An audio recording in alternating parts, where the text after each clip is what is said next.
niya kung hindi umiyak na lamang. Ang pangyayari ay hindi niya binanggit kanino man, kahit sa kanyang asawa, dahil na rin sa takot sa judge at sa mga sasabihin ng ibang tao sa kanya. At nagpatuloy ang ganitong malaswang gawain ni judge. Sweetheart, bakit ba siya? Hindi pa po, hindi pa yata nalinis ng dali ko. Ano mo ba? Ay, tingnan sandali. At ganitong pagpagawa siya doon sa opisina. Mga dito mo sa opisina mo. Okay. At pagpasok sa loob ng opisina, bigla na lamang hinawakan ni Judge Samaniego ang dalawang pisngi ni Donna at ito ay kanyang hinalikan sa labi. Nagulat si Donna at sa kanyang pagkatulala ay inulit sa nakupo ang paghalik. Josh, ba't mo ginawa yun?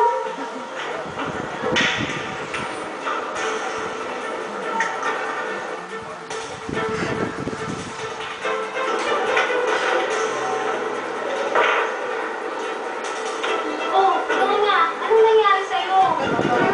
Si Josh kasi saplitan niya akong hinalikan. Ha? Oo nga, ano? Naku, alam mo, magsumo na tayo. Tandaan mo, casual employee ka lang, Judge yun.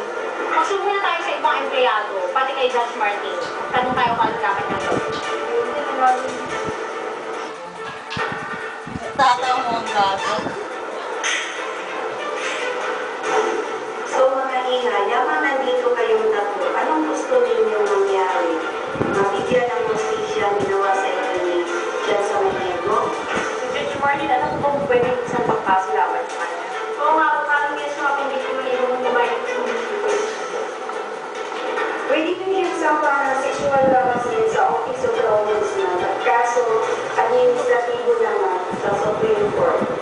Sige po, Judge, yun po yung gagawin namin para maturuan na rin siya ng leksyon at hindi na siya tularan ng iba.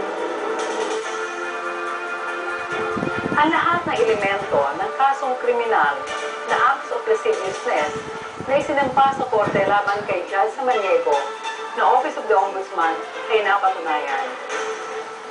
Ang paghalik niya ng sapilitan sa mga biktima sa loob ng kanyang sariling kamara nang wala namang relasyon sa kanya ay masasabing may pagnanasa at puno ng kalaswaan at dahil sa kanyang hinahawakang posisyon at impluensya ay walang nagawa ang kanyang mga biktima laban sa kanya. Dahil dito ay naparusahan si Judge Samaniego ng 5 bilang ng kasong acts of lasciviousness na may kaukulang pagkabilanggo ng 6 na buwan hanggang 6 na taon sa bawat bilang at ang pagbayad ng 30,000 pesos sa bawat biktima bilang moral damages at 10,000 pesos bilang exemplary damages.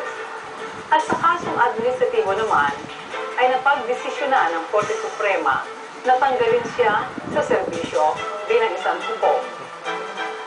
Sa inyong natanghayan ng kwento, ay makikitang hindi lamang mga kasong tungkol sa korupsyon ang iniimbestigahan at inuusig ng Office of the Ombudsman, pati na rin ang iba pang mga kasong may kinalaman sa trabaho o wala sa mga empleyado at opisyal ng pamahalaan.